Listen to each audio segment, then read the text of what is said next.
Hello dear students and welcome to Sri Jayendra Rank Zone classes. I am Amit Ajmani, your science facilitator. Sri Jayendra Rank Zone classes stands apart in the quality education that we are providing. It's a platform where we have arranged the best faculty across India, and our endeavor, our sincere effort is to provide quality teaching to our students. So let us continue with this our effort, and in this today's lecture we'll be continuing the topic motion. Till now we have been studying about linear motion. In this lecture we'll be studying about circular motion. Now, as the name suggests, a body is said to be in a circular motion when the body or the object is moving in a circle of a certain radius, right?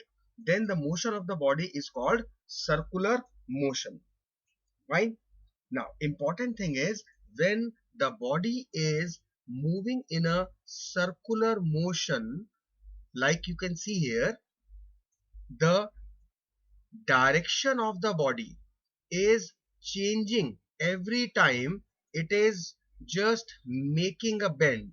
So whenever a body is in a circular motion, the direction of motion or the direction of speed, it keeps changing continuously.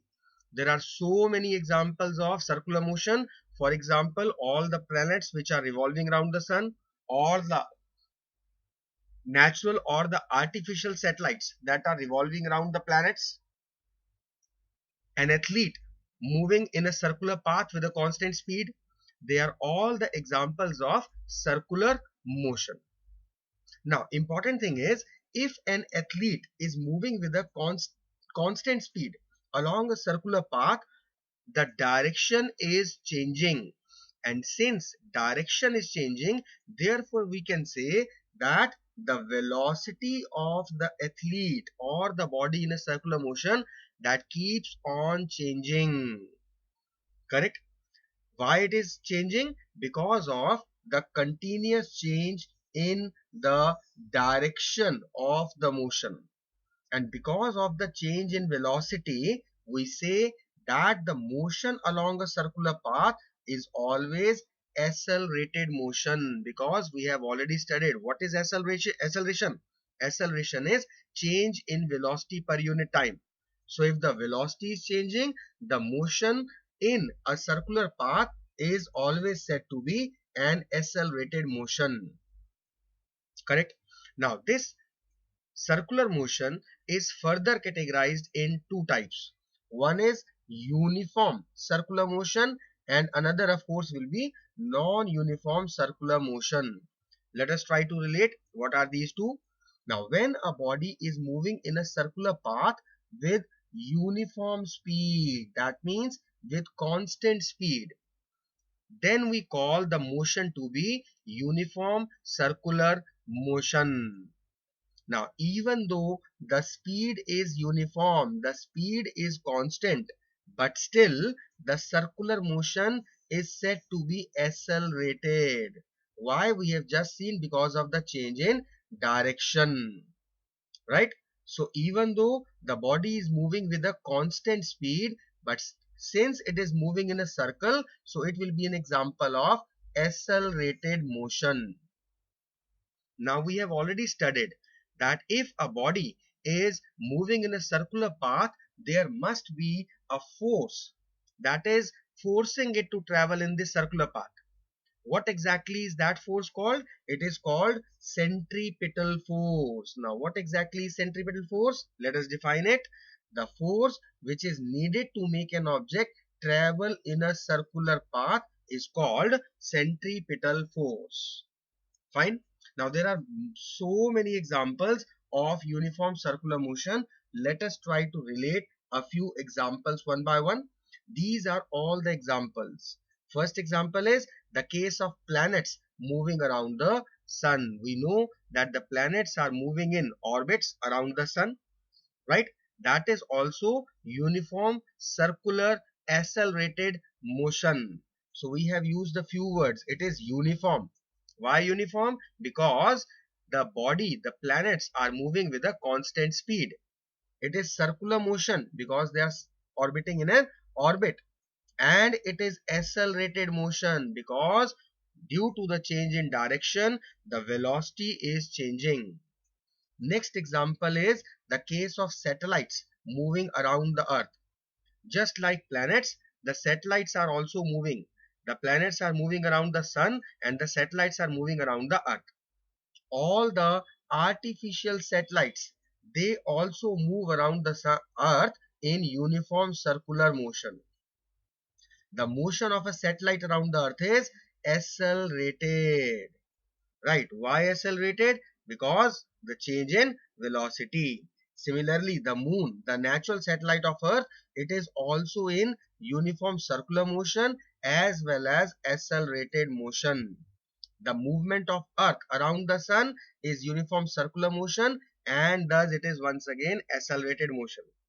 We have seen the clocks and the watches, the tips of seconds hand of a watch. It exhibits uniform circular motion on the circular dial of the watch.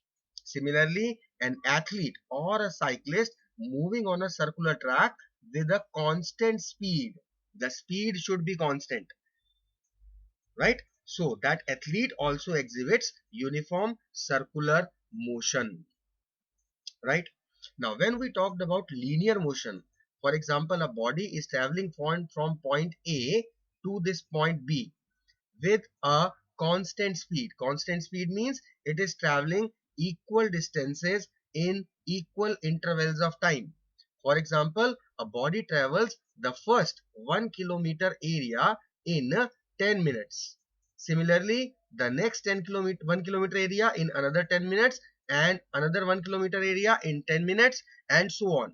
So if the body or the object is traveling equal distances in equal intervals of time, we call it to be uniform motion, and this is uniform linear motion.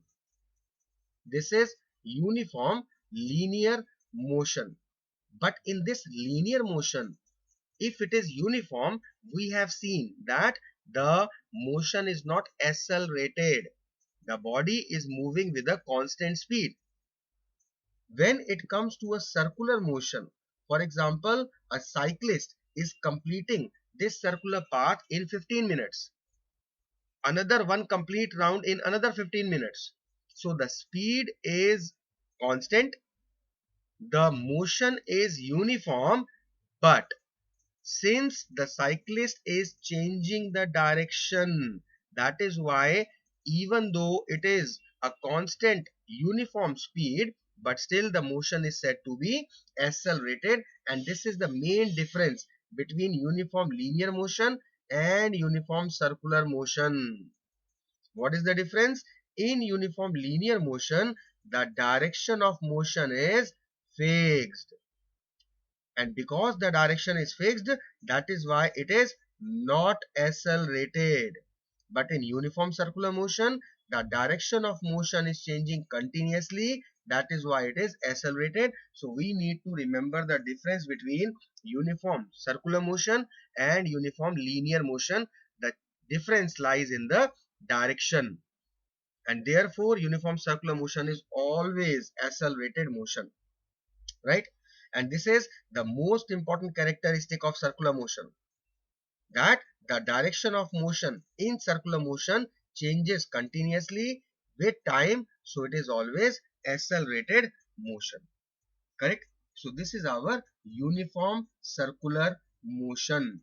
Now if a particular object is moving on a circular track such that the speed is not constant, the speed is not fixed, then it will be called as non-uniform circular motion. Quite simple, right? Now when a body is traveling in a straight line, in that case we simply knew that the formula for calculating speed was just simply distance covered by the object divided by time taken by it, correct? But when a body is moving in a circular path, in that case, because it is moving in a circular path, that is why Now whatever distance the body is covering, it will be along the circumference of the circle. Now we know that speed is equal to distance upon time, and the distance covered in circular motion, in circular path, is along the circumference. And the circumference of the circle, we know that it is 2 pi r, where r is the radius and pi we know that is a constant, value is 22/7 or 3.14. So in a circular path, if we want to calculate the speed of the body, then in that case it will be calculated by this particular formula, that v is equal to 2 pi r upon t. V is the speed, pi is 22/7, r is the radius of the circular path, and t is the time taken for one complete round of the circular path. Why 2 pi r? Because the circumference of the circle is represented by 2 pi r. We know the SI units. The SI unit of speed is meter per second. Pi is a constant with no unit. The radius will be measured in meter and the time is expressed in seconds. So we also need to relate that the units are given to us properly. For example, if the radius is given in centimeter, then in that case we have to convert it into meters before calculating the speed, because our answer should be in SI units, standard international units, meter per second, right? So this is the speed of a body which is moving in a particular circular path. Now types of circular motion we have already seen: uniform and non-uniform circular motion. And non-uniform circular motion is okay, but uniform circular motion, even though the speed is constant, the most important thing, I think I have repeated it 5-8 times, again I am repeating it because it is most important, that it is accelerated motion. Got it? Fine. Now let us talk about what exactly is angular velocity. Now the angle turned by the body executing circular motion in 1 second, this is called its angular velocity. I repeat, the angle turned by the body executing circular motion in 1 second. So when we calculate angular velocity, you need to relate the formula for angular velocity. Angular velocity is calculated by the formula change in the angle, which we represent as delta theta. Theta is the angle, divided by change in time, that is delta t. And this angular velocity is represented as W. So if a body is moving in a circular motion, the angle which is turned by the body in 1 second, that is called its angular velocity, and it is change in angle divided by change in time, right? Now if a body is moving in a circular path and the radius of that circular path is r, then in that case the linear velocity that we calculate, velocity is v, that is the product of the radius and the angular velocity. This is quite important formula, you need to remember it. I repeat, if a body is moving in a circular path with radius r and the angular velocity w, then its linear velocity is v is equal to rw. V is the velocity, r is the radius of the circle, and w is the angular velocity. We will use this formula while doing questions. You will get 2 or 3 odd questions you have already got in the past few years based on calculation of velocity based on this formula. Okay, so I hope you are now through and thorough with the circular motion as well as the angular velocity. Okay, now let us come to the next topic, that is centripetal acceleration. Now whenever a body executes uniform circular motion, we have said that the speed is fixed, speed is uniform, speed is constant, but the direction, of course, it is changing. That means its velocity is changing. That means there is acceleration in uniform circular motion. We have repeated this so many times. Now this acceleration, which we have used so many times, is called centripetal acceleration. Correct? So what is centripetal acceleration? It is the acceleration produced in a body which is moving in a uniform circular motion. Now this centripetal acceleration is calculated by the formula v square upon r, where v is the velocity and r is the radius. There is another way of calculating the same centripetal acceleration. It is calculated by the formula rw square, where r is the radius and w is the angular velocity. Right? How it came? Simply, we have seen above that v is equal to rw. So from here, if I calculate the angular velocity, this will be equal to v upon r. Now, if I simplify this particular formula, it also can be expressed as r multiplied by w square, means v square upon r square. So 1 r cancelled with 1 r. I am again left with v square by r, which is just as same as we have written in the above formula. So there are two ways of calculating centripetal acceleration depending upon the type of question we are getting. If in the question we are given the velocity or speed along with the radius, we'll calculate it with the first formula. And if we are given the angular velocity and radius, in that case we are going to calculate with the second formula. So this is our centripetal acceleration. Clear to all? Now, when we talk about centripetal acceleration, we need to remember these two things.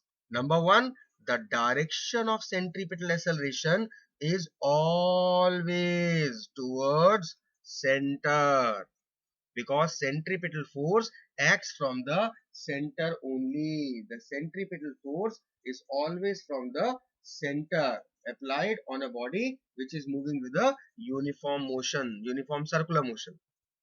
Correct?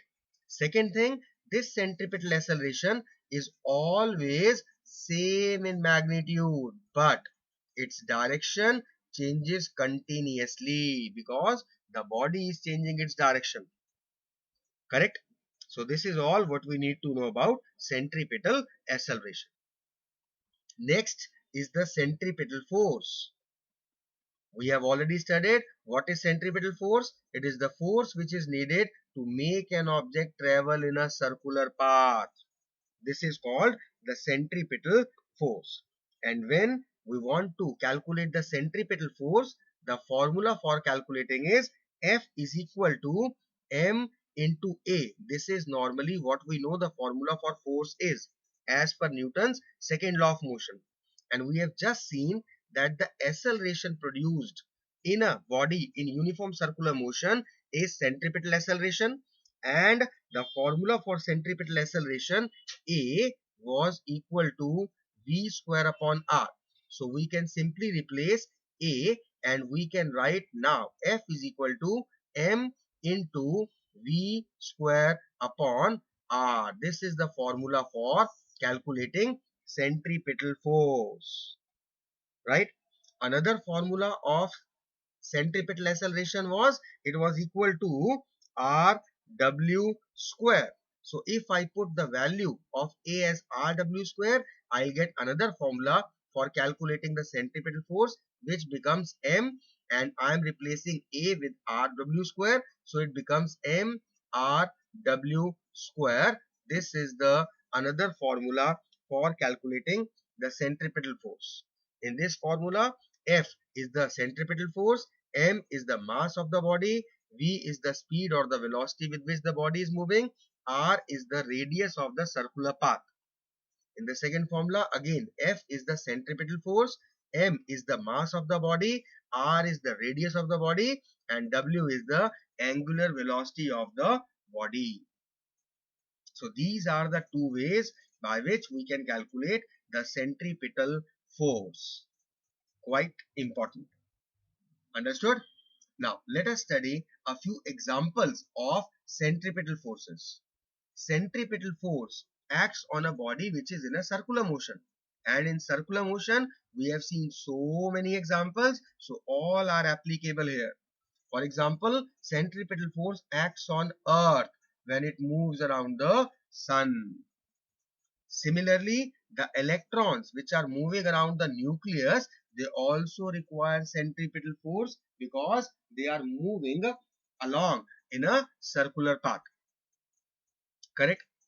We have seen that the cyclist bends his body towards the center on a turn when he is turning in a particular circular track because of the centripetal force. And quite importantly, the banking of roads, they are made in such a way to provide the sufficient centripetal force to the vehicles while they are turning. So these are a few examples of centripetal force. Correct? Now, whenever a body is moving in a uniform circular motion, the speed we have seen, it is equal to the 2 pi r upon t formula because of the circumference of the circle. And this centripetal force, we need to remember, it always acts from the center. Okay. Now there is another force which is called the centrifugal force. Now what exactly is a centrifugal force?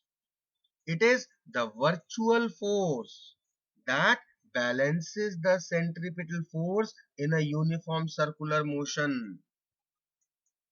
So it is not a real force, it is a virtual force that is balancing the centripetal force, right?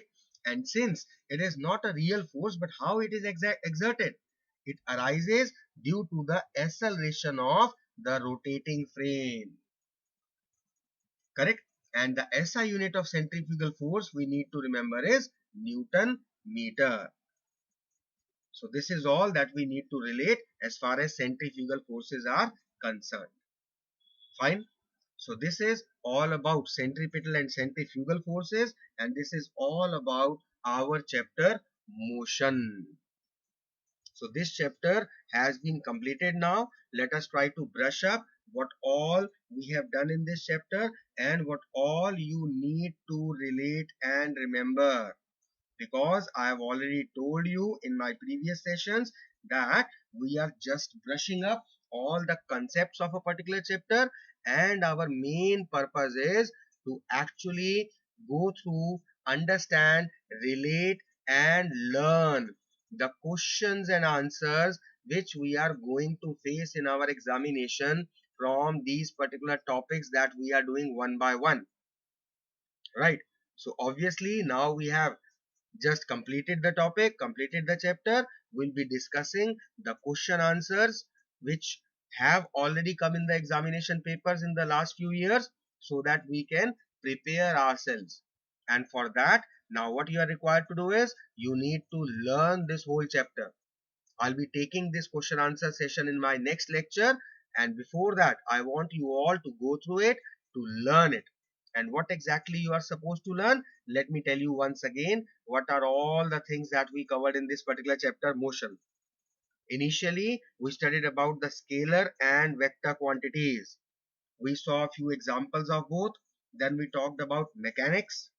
We talked about the branches of mechanics, that is kinematics and statics. Then we talked about distance and displacement. We did the differences between distance and displacement. Then we talked about body at rest and body at motion, body in motion. We talked about the types of motion, motion in one dimension, motion in two dimension, motion in three dimension. Then we studied about the speed, the types of speed, that is uniform speed, non-uniform speed and average speed. We tried to calculate the speed, and we saw that there were two instruments, speedometer and odometer. Speedometer is used to measure speed, and the unit in which it measures is kilometer per hour. Odometer is an instrument which measures distance in a unit, kilometer. Then we talked about velocity. We saw the types of velocity, once again uniform velocity, non-uniform velocity and average velocity. Quite importantly, we saw the differences between speed and velocity. Then we turned to acceleration. What is acceleration? Change in velocity per unit time. We studied about the types of acceleration, that is uniform acceleration and non-uniform acceleration. We discussed about retardation, that is negative acceleration or also known as deceleration. Then we talked about uniform motion and non-uniform motion. We talked about the equations of motion. There were three equations of motion. What all were these? V is equal to u plus at is the first equation of motion. S is equal to ut plus half at square is the second equation of motion. V square is equal to u square plus 2s is the third equation of motion. And these all we discussed in terms of linear motion. And we know that this all, the alphabetic representations, u represents initial velocity, v represents final velocity, a represents acceleration, t represents time, and s represents the distance traveled by the body. We need to remember the SI units. Velocity has the SI unit of meter per second, whether it is initial or final. A is the acceleration, having unit is meter per second square. T is expressed in second, and distance is expressed always in meter. Now, when we just talked about motion under gravity, then the initial velocity represented as same u, final velocity represented same as v, but now instead of writing acceleration, we used acceleration due to gravity represented by small g. Time remains the same t, and s, the distance, has been now changed with the height h, because we are talking about the motion against or along the gravity. And the equations of motion now, which were v is equal to u plus at, now it becomes v is equal to u plus gt. Quite importantly, second equation of motion becomes h is equal to ut plus half gt square. So s has been replaced by h, and a has been replaced by g. Third equation of motion becomes v square is equal to u square plus 2gh. Now, while doing these, we need to remember a few important things which we discussed. I am repeating it because this is quite important. What are these things? Number one thing important is, whenever a body starts from rest, we always take the initial velocity to be 0. Whenever a body starts from rest, initial velocity is taken to be 0. Whenever a moving body stops, final velocity is taken to be 0. Correct? These two things we need to remember. And if a body is moving with a constant speed, that means initial velocity and final velocity are same. In that case, we simply take acceleration to be 0. This is in the case of linear motion. In the case of motion against gravity, yeah, under gravity, in that case, if a body is made to fall down, right, or it is dropped, then the initial velocity is taken to be 0. When a body is thrown up, in that case, the final velocity of the body is taken to be 0. Quite importantly, if drop down, the acceleration due to gravity is taken to be positive 9.8 meter per second square. But if it is thrown up, it is going upward against gravity. Now the acceleration due to gravity is taken to be in negative minus 9.8 meter per second square. Correct? So these are the things we need to remember when we are talking about the equations of motion. Very, very important. We did the graphical representations. There were two types of graphs. One were the distance time graph, and the another one were velocity time graph. They are very important. You will definitely get one or two questions based on graphs. So make sure that you relate the graph properly and thoroughly. When we talked about the distance time graphs, we have three types of graphs. First is, if it is a straight line, then in that case we said that it is a uniform motion. If it was a curved line, in that case we said that it was non-uniform motion. And if it is a line parallel to the time axis, then in that case the body is stationary, the body is at rest, there is no motion at all in the body. When it comes to velocity time graphs, we have five options rather than three. One is, if it is a straight line above, it is uniform acceleration. If it is a curved line above pointing upwards, it is a non-uniform acceleration. If it is a straight line down, it is uniform retardation.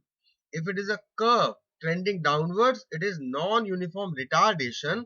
And now if it is a line parallel to the time axis, that shows constant speed or zero acceleration. So these graphs are very important. Please make sure you do them properly and thoroughly. Next, we talked about circular motion, the types of circular motion, that is uniform and non-uniform circular motion. Quite important, uniform circular motion is accelerated motion because of the change in direction and hence change in the velocity. Then we talked about difference between uniform circular motion and uniform linear motion. We discussed about the centripetal acceleration, the formula for calculating it, and the two important points. The direction of centripetal acceleration is always towards center and it is always same in magnitude, but direction becomes different. Next, we talked about centripetal force, how to calculate centripetal force, a few examples of centripetal force, and then we ended up the topic with centrifugal forces. Correct? So this is all the motion chapter is about. I have discussed everything now. Just learn each and everything, because in the next session when I'll be taking up the questions, I want you all to know the answers in advance, and by the time I'll be reading up and discussing the questions, you all should be able to give the answers on your own self. Correct? So that you may check your preparation, you may increase your confidence level, and you will be able to relate how much prepared you are and what is exactly your style of learning. Are you able to retain whatever you are studying, or you are still lacking? Because we have got still time. If there is any kind of weakness or lacking anywhere, we can work harder in order to improve ourselves. Correct? So by this, I'll wind up this class. We'll meet you very soon, and till then, study hard, learn about motion. In the next session, as I've told you, I'll be discussing about the question answers. So take care of yourself. Have a great time and thank you so much. Have a good time.